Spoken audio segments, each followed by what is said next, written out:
Assalamualaikum warahmatullahi wabarakatuh. Alhamdulillah.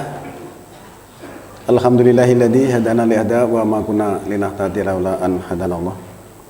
Laqad ja'at rusulur rabbina bil haqqi wa nutu andilkumul jannatu ristumuha bima kuntum ta'malun. Walladzi arsala rasulahu bil huda wa dinil haqqi liyudhhira ala dini kullihi walau karihal musyrikun. Asyhadu alla ilaha illallah wahdahu la syarikalah wa asyhadu anna Muhammadan abduhu wa rasuluh. Allahumma shalli wa sallim wa barik ala Muhammadin wa ala alihi wa sahbihi ajmain amma ba'd. Saudaraku sekalian, muslimin dan muslimat rahimakumullah, marilah terlebih dahulu kita memanjatkan rasa syukur kehadirat Allah Subhanahu wa taala atas segala nikmat yang masih dilimpahkan kepada kita sekalian. Pada kesempatan kali ini kita masih berkumpul di tempat ini dalam rangka kita belajar tentang petunjuk Allah di dalam kitab suci Al-Quran. Saudara sekalian, pada beberapa pertemuan yang lalu kita membahas masalah memahami din Allah secara universal. Itu kita lihat dari berbagai sudut pandang untuk di bumi ini sejak Nabi Adam dan seterusnya, dan pertemuan kemarin adalah perjalanan Isa Al-Masih. Saudara sekalian, sebenarnya tema itu masih cukup panjang, tetapi pada kesempatan kali ini akan kami selingkan tema yang lain, karena memang kalau itu kita lanjutkan masih cukup panjang ya. Jadi kita mengisahkan dari masing-masing para nabi itu membutuhkan waktu yang cukup panjang.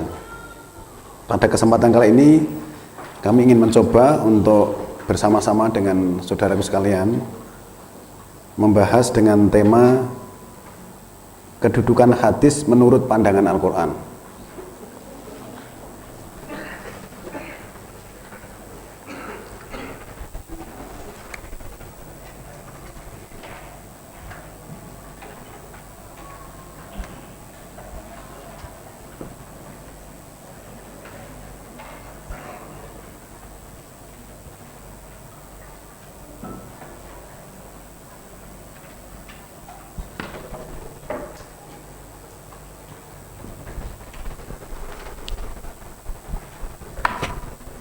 Kalau kita melihat temanya memang cukup antik ya.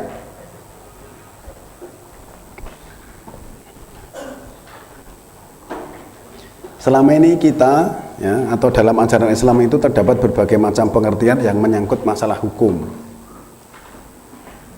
Tetapi semua orang Islam mengakui bahwa Al-Quran merupakan sumber hukum yang berupa wahyu yang datang dari Allah dan dulunya disampaikan atau diterimakan melalui seorang nabi namanya Muhammad. Tetapi dalam proses perjalanan tentang pemahaman hukum itu sendiri, kemudian muncul beberapa pemahaman dan pendapat bahwa Al-Quran dianggap belum cukup untuk bisa dijabarkan kepada masyarakat atau pada para pengikutnya. Kemudian muncul pemahaman bahwa Al-Quran belum bisa dipahami manakala kita tidak menyertakan hadis Nabi ya. Mungkin bapak-bapak dan ibu-ibu sering mendengar ungkapan seperti ini ya, bahwa Al-Quran belum bisa dipahami dengan secara menyeluruh sebelum disertakan hadis ya. Nah, kalau sekiranya pengertian dan pemahaman yang seperti itu dibenarkan, apakah dikiranya itu Allah tidak mengetahui atau belum mengetahui hal-hal yang dirumuskan oleh manusia itu, sehingga hukum yang dibuat oleh Allah untuk manusia justru manusia yang menyempurnakan ya, atau barangkali Allah dianggap lupa sehingga hukum yang diturunkan untuk manusia dianggap masih belum cukup gitu ya.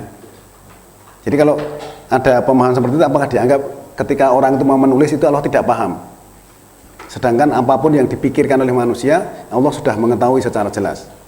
Bahkan apa yang dibisikkan di dalam hati manusia itu Allah mengetahui ya.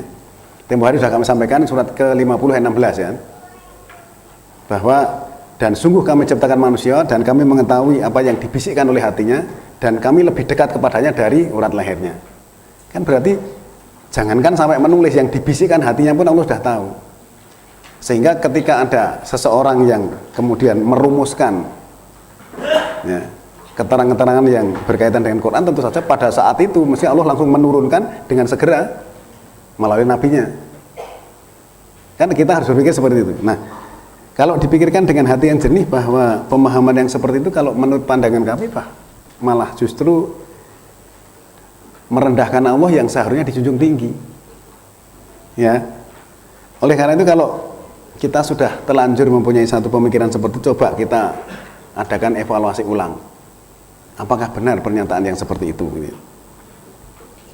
Karena Al-Quran itu datang dari Allah, sebagaimana kita tahu bahwa Allah itu punya keilmuan yang tidak bisa dijangkau oleh manusia. Seperti sering kami sampaikan ya, surat nomor 31 atau surat Luqman ayat 27 dan surat 18 Al-Kahfi ayat 109. Nah, untuk mukadimah ini mungkin bisa kita baca kembali surat nomor 31 ayat yang ke-27 ya. Supaya kita jelas persoalannya ya.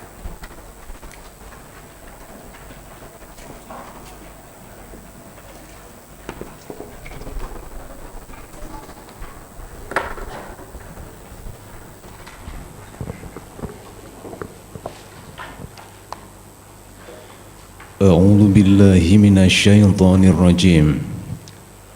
Bismillahirrahmanirrahim. Walau anna ma fil ardi min syajaratin aqlamun wal bahru yamudduhu min ba'dihi sab'atu abhurin ma nafidat kalimatullah innallaha azizun hakim. Dan seandainya pohon-pohon di bumi menjadi pena dan laut menjadi tinta, ditambahkan kepadanya 7 laut lagi sesudah keringnya, niscaya tidak akan habis-habisnya dituliskan kalimat Allah. Sesungguhnya Allah Maha Perkasa lagi Maha Bijaksana. Nah, coba jangan perhatikan, Pak. Walaupun apapun yang di bumi dari pertumbuhan, bukan sekedar pohon, dari pertumbuhan, sajaroh itu pertumbuhan. Kalau pohon kan sajaru, Pak. Dijadikan pena dan lautan diperganda dia sesudahnya 7 lautan. Jadi lautan ditambah 7 lautan.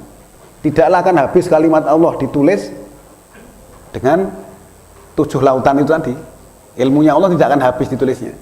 Sesungguhnya Allah Maha Mulia lagi Maha Bijaksana. Nah, saudara sekalian, kalau kita melihat keterangan ayat ini kan ini Allah yang menjelaskan. Kalau sekiranya seluruh pertumbuhan di bumi ini dijadikan pena, terus kemudian air laut dijadikan tinta, jadi pertumbuhan ya dijadikan pena, nanti air lautan ditambah dengan laut A7 ya, air laut ditambah dengan 7 lautan. Untuk menulis kalimat Allah sampai air laut tentu kering itu nggak habis. Itu menggambarkan bahwa ilmu Allah begitu luasnya. Bagaimana Allah sampai tidak bisa menjelaskan hal-hal yang dibutuhkan oleh manusia. Sedangkan Al-Quran merupakan hudalinas. Nah, di sini kami mengajak kepada saudara sekalian untuk berpikir secara realistis dan juga secara logis ya. Logis itu artinya bahwa seluruh apa yang kita pikirkan berdasarkan logika kita. Bisa dipahami secara logika, akhirnya bisa dimengerti oleh semua orang. Ya, coba sekarang kita lihat surat 18 109.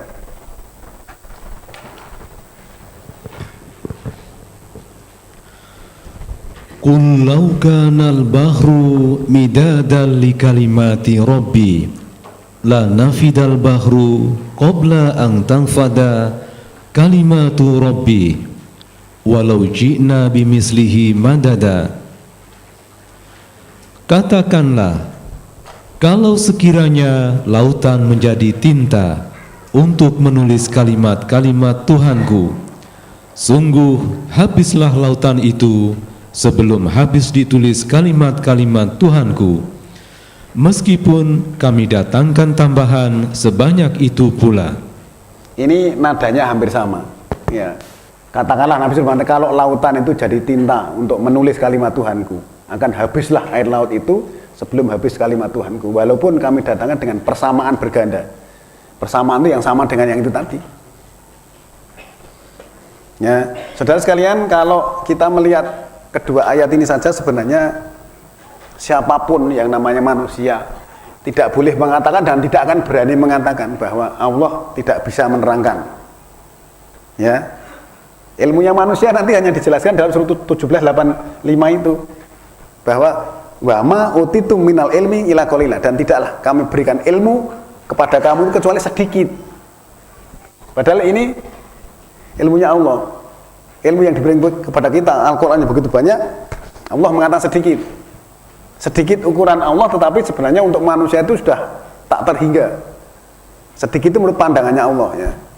Nah, saudara sekalian, di sini kan nanti kita akan melihat pengertian hadis ini, terus kemudian yang memandang itu Al-Qur'an gitu. Bukan kita, nanti Al-Qur'an memandang hadis seperti apa gitu. Kan Al-Qur'an kan punya pandangan. Ya, selama ini kita diberikan satu pengenalan bahwa kalau memahami Al-Qur'an saja tanpa hadis itu disebut apa, Pak? Ingkar sunnah. Nah, sekarang saya bertanya, apakah hadis sama dengan sunnah?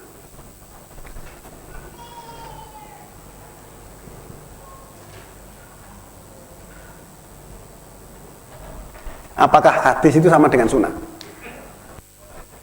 Loh, mungkin di sini ada yang ahli, ada nggak hadis sama dengan sunnah nggak? Kalau sama itu bahasa apa kira-kira?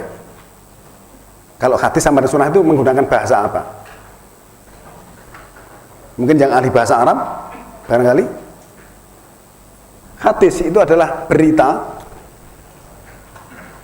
bisa juga perkabaran, bisa juga perkataan, bisa juga riwayat. Sedangkan sunnah itu adalah ketentuan. Tentu saja antara berita, perkabaran dengan ketentuan itu tidak sama. Ya, ini baru istilahnya saja sudah berbeda. Dan kalau nanti dicampur aduk kan nanti pengertiannya juga tidak sesuai.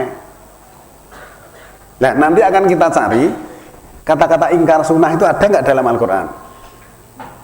Karena petunjuk Allah adalah Al-Qur'an. Nanti Al-Qur'an akan memandang pengertian-pengertian seperti itu, maksudnya gitu. Supaya nanti kita mengerti. Jangan hanya ikut-ikutan. Kebanyakan di antaranya guru koyo kaset, Pak. Mendengar dari sana, mau dibawa ke sini, diputar lagi sini, suaranya sama seperti kaset.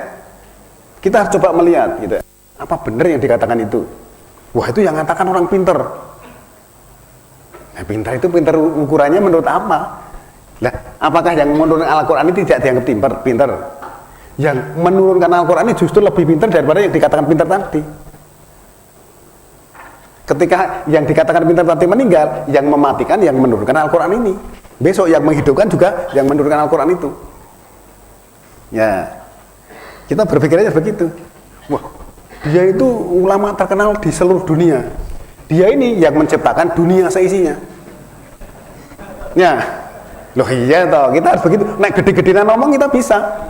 Dia ulama yang terkenal di dunia. Dia adalah yang menciptakan ulama itu termasuk dunia seisinya.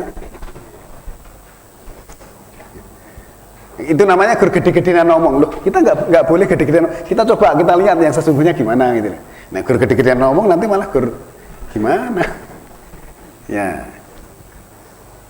Nah, saudara sekalian, nanti kita akan melihat seperti itu. Kalau orang mengatakan bahwa memahami Al-Qur'an tanpa hadis disebut ingkar sunnah. Tetapi berapa banyaknya para orang-orang yang memahami hadis itu tanpa Al-Qur'an sama sekali. Lah terus begini itu namanya apa kalau itu? Ingkar Quran atau ingkar ayat? Nah, panjenengan banyak mendengarkan dan melihat bahwa orang menyampaikan dari pagi, siang, sore, malam sampai bertahun-tahun itu hanya hadis, sama sekali tanpa ayat. Nah iya toh, yang namanya Bulughul Maram itu nggak ada ayatnya, Pak. Bulughul Maram itu isinya hadis semua. Riyadhus Shalihin, Duratun Nasihin, Sahih Bukhari itu semuanya hadis, nggak ada. Nah, kalau memang Al-Qur'an harus dijelaskan dengan hadis, tentu saja orang menyampaikan hadis, ayat yang dijelaskan harus disertakan. Nggak disertakan namanya bukan penjelasan. Betul apa betul?